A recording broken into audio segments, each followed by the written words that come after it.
Olá, amigos do canal de Olhos Bem Abertos.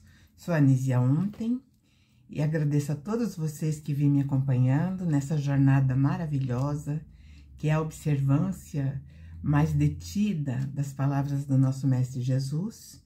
E hoje, quase concluindo aqui o livro de Mateus, então nós estamos aqui falando sobre quando Jesus fala a respeito daquilo que acontecerá no futuro, aquilo que vai ser definitivo depois que ele realmente concluir a segunda etapa da sua missão. Ou melhor, vamos falar a terceira etapa. A primeira etapa foi quando ele trouxe, através de Moisés, né, trazendo o povo que estava lá no Egito. Esse povo não é que é o povo escolhido dele, mas era um povo que pertencia a toda a região e fazia parte do protótipo, olha, prestem atenção, do protótipo daquilo que deve ser a humanidade regenerada, a humanidade já num outro patamar evolutivo, moralmente, espiritualmente, eticamente. O conhecimento da justiça, ou seja, daquilo que é justo, aquilo que tem que ser colocado em vigor. A prática da justiça é justamente fazer o que quer que te faça. Então, esse é o start da humanidade regenerada, que ela pode ser muito bem colocada ou ainda neste planeta, ou em outro mais evoluído, onde haja também condições da expansão ainda mais das consciências humanas. Quando Jesus fala, terminando, né, esse discurso, quando o Filho do Homem vier na sua glória, todos os santos mensageiros, está escrito santo anjo, mas são santos mensageiros, ou seja, aqueles que estão envolvidos nesta causa, que é uma causa de vital importância para o ser humano da Terra. E aí, então, ele vai vir na sua glória, ou seja, no seu resplendor, todos nós o veremos. Hoje nós o sentimos, mas naquele momento nós o veremos. E aí ele fala que todas as nações do mundo vão ter que passar por esse momento, porque serão reunidas, ou seja, aqueles que estão no processo belicoso, naqueles que estão desconhecendo esse momento, aí vai ser doloroso, porque ele diz que vão ser apartados, né? Ou seja, o pastor, ele vai fazer a organização. Aqui ele usou a palavra ovelhas e bodes, mas vamos entender que são duas espécies diferentes, embora sejam meio aparentados. Mas as ovelhas serão colocadas definitivamente, né, no seu rebanho e os bodes num outro rebanho. E aí ele fala que ele vai colocar as ovelhas à sua direita e os bodes à sua esquerda. Entendo que isso não diminui a importância também desse animal. Não é o bode que seja amaldiçoado. Ele quis fazer um comparativo entre bodes e ovelhas. Se a gente notar, nós vamos ver uma grande diferença. E nesse momento aqui atual, bodes e ovelhas estão todos misturados, assim como o joio e o trigo. Então, as ovelhas ficarão à sua direita e o rei, então, que é o próprio Jesus, falará aqueles que estão à sua direita: bem-vindo, benditos do meu Pai. Então, vinde, benditos do meu Pai. Daí ele diz: vocês possuirão por herança o reino que está preparado desde a fundação, aqui está escrito do mundo, mas vamos entender, desde a fundação da civilização, principalmente quando nós nos tornamos Homo sapiens sapiens. Aí Jesus começa a falar no seu discurso algo muito importante que nós temos que fazer uma análise mais profunda. Então ele diz, porque eu tive fome e vocês me deram de comer. Eu tive sede e vocês me deram de beber. Era estrangeiro e hospedaste-me. Ou seja, então a visão aqui, eu era estrangeiro e vocês me hospedaram, é uma visão global. Ou seja, não foi criada aquela coisa da separatividade por esta ou por aquela nacionalidade. Aí ele fala, estava nu e vocês me vestiram. Eu adoeci e vocês me visitaram. Estive na prisão e vocês foram me ver. Então ele coloca todas as situações mais difíceis e normalmente é a situação em que o ser humano fica mais vulnerável e onde ele realmente percebe quem realmente vai estar ao lado dele. E daí ele diz, então os justos vão dizer, Senhor, quando nós te vimos com fome e te demos de comer, ou com sede e te demos de beber, e quando nós te vimos estrangeiro e te hospedamos, ou nu e te vestimos, e quando te vimos enfermo ou na prisão, e nós fomos te ver? Então, essas são as perguntas que os justos falarão. Qual o momento em que isso se deu? Porque se nós olharmos agora, nós não tivemos essa experiência, ou não passamos por essa experiência de ver esse Jesus, que é o nosso mestre, modelo e guia, numa dessas situações. Afinal de contas, nós o temos na condição de nosso governante, de nosso modelo e guia, de nosso rei. Então, aqui na Terra, ele é o verdadeiro rei. Então, quando foi que nós ouvimos nessa situação? Porque, afinal de contas, nós sabemos que no suplício da cruz, nós percebemos que ele teve sede. Nós percebemos também, através dos relatos, que ele ficou nu. Nós sabemos que ele ficou realmente nu, ou com fome, ou preso. Então, todas essas situações que Jesus cita, ele passou enquanto encarnado entre nós. Porém, passou. Em determinado momento, ele expirou na cruz e todo esse flagelo que ele relata aqui também acabou. E nesse curto período em que ele passou todos essas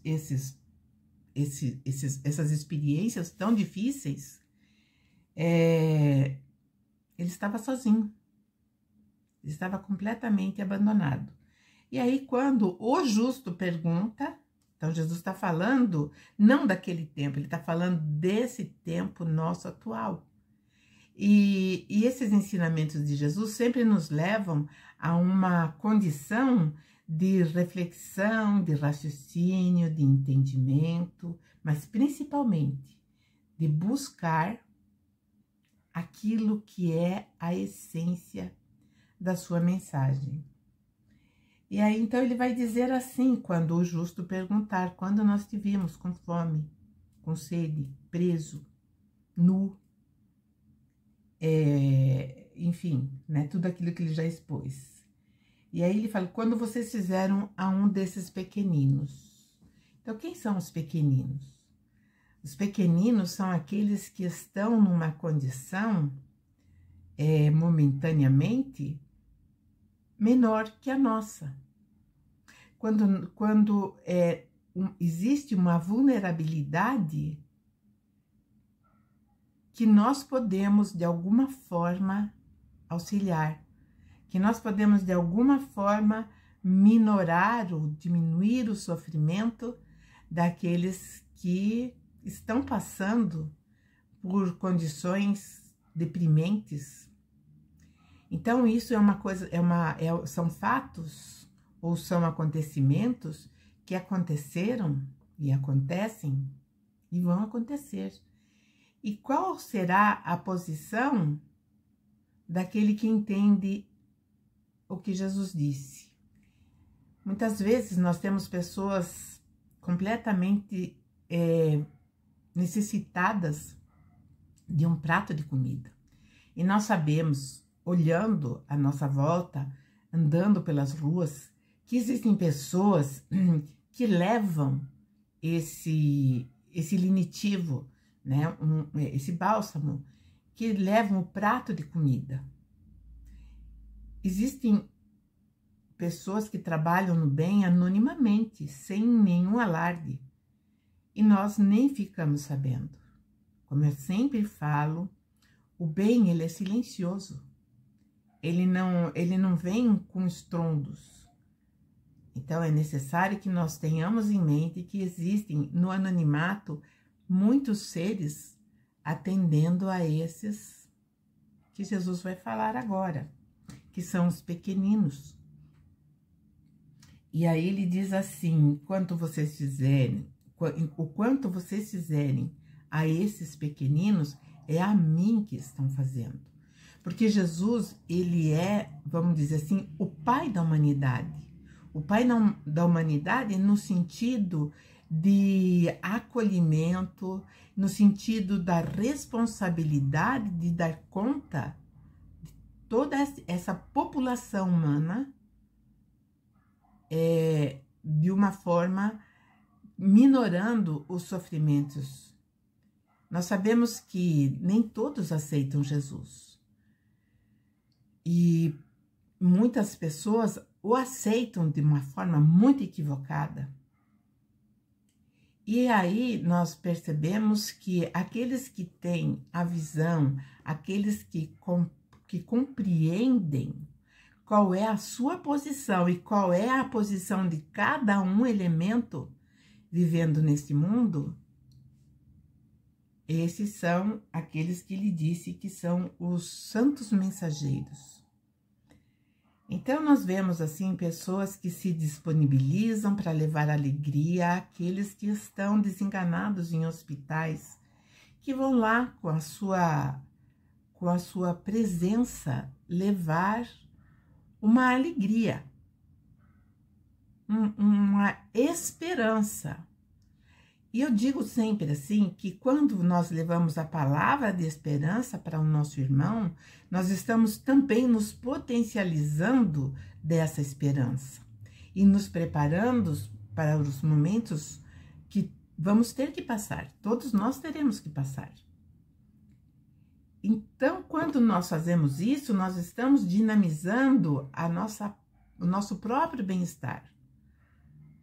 E aí Jesus fala assim, porque eu tive fome, e aqueles, né, aqueles que estiverem à esquerda, olha, prestem atenção nessa palavra de Jesus, quando ele fala assim, aqueles que estiverem à esquerda, ele vai dizer, apartai-vos, malditos. Malditos não é uma forma de xingamento, de uma expressão, assim, de repúdio. Malditos, os benditos são aqueles que praticam o bem, e os malditos são os que praticam o mal.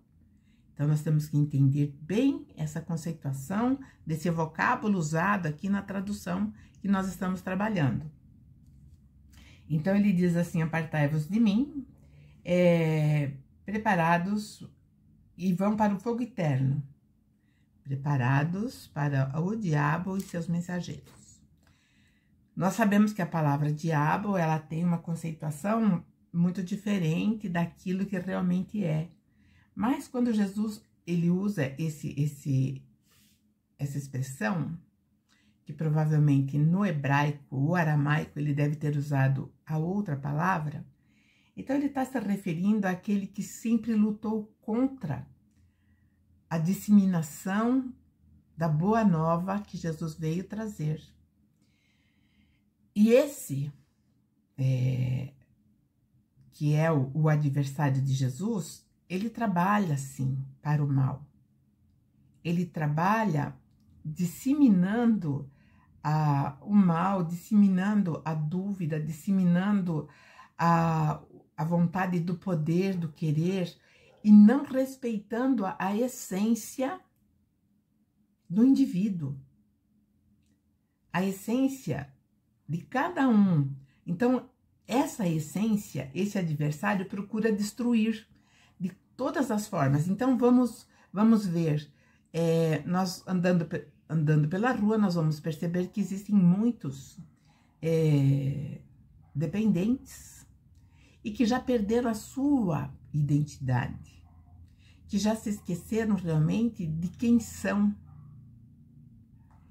Então, isso faz parte desse adversário da humanidade, por consequência, adversário de Jesus.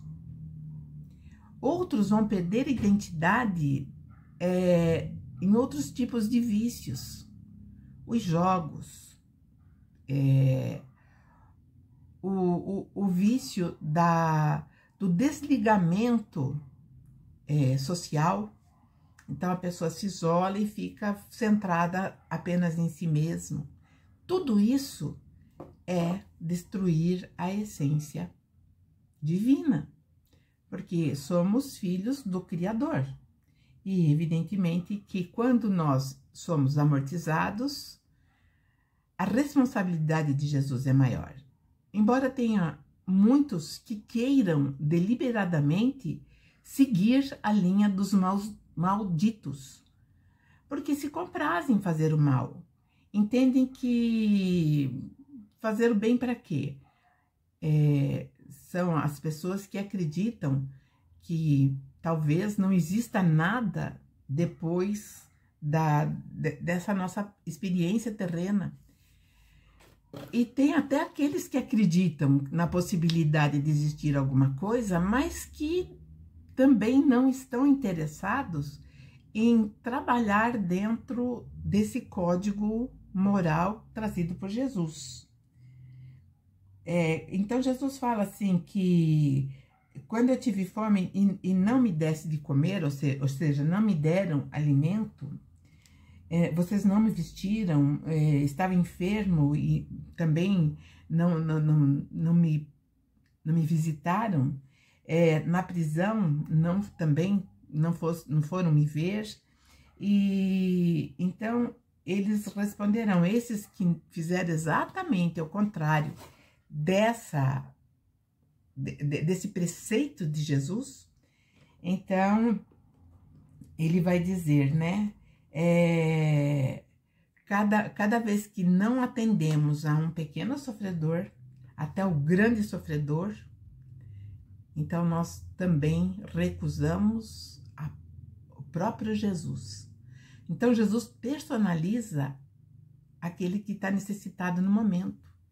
E não importa se ele está lá precisando de um prato de comida, ou se ele está numa posição melhor, mas ele exibe, às vezes, uma forma de comportamento que nós não concordamos, então nós o abandonamos, deixamos de lado, e aí então nós entramos nessa conceituação de Jesus, que nós poderemos sermos colocados, sim, à esquerda, junto com os bodes. E aí, então, Jesus fala que esses irão para o tormento, ou seja, serão separados e serão conduzidos a um mundo exterior, ou seja, levados a um outro mundo, talvez semelhante, muito semelhante a esse nosso, aonde nós temos esses sofrimentos continuados que nós estamos assistindo há quanto tempo? Há quantas gerações? Há quantos milênios? Então, nós temos que ter, mais uma vez, essa conscientização de que, em determinado momento, nós deveremos prestar conta daquilo que nós fizemos ao nosso semelhante, ao nosso próximo. E vamos dar conta também daquilo que não fizemos. E isso vai nos colocar à esquerda de Jesus, dentro de um rebanho que vai ser excluído. Então, Jesus vai encerrar, né, esse discurso dele a respeito dos fins dos tempos com essa verdade. O que nós temos que fazer mesmo é amar ao nosso próximo como a nós mesmos. Não importa quem seja ele, é difícil isso. É difícil porque às vezes nós não concordamos com o princípio que aquele nosso semelhante está abraçado. Porém, cabe a nós darmos o nosso melhor.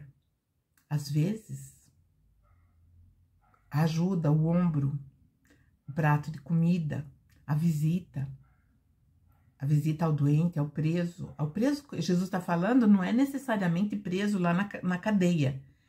É preso nos seus próprios valores que eles não mudam, não querem transformar.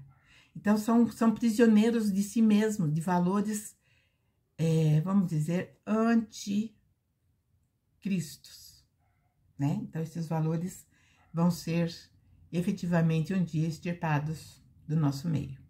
Então, vamos fazer parte desse rebanho à direita de Jesus e caminhar com ele e tendo cada vez mais esperança de que as coisas estão caminhando para o melhor. E essa é a mensagem final do discurso de finais dos tempos que Jesus nos trouxe. Então, essa reflexão, agradeço a todos vocês que me acompanham, peço que deixem o like, que compartilhem o vídeo, para que esse trabalho possa chegar também a outras pessoas, porque cada vez que você deixa o teu like, a plataforma entende que outras pessoas também vão querer ouvir ou até disseminar o conteúdo. Então é isso, espero que vocês tenham uma semana maravilhosa e produtiva e avante sempre. Beijo, até a próxima.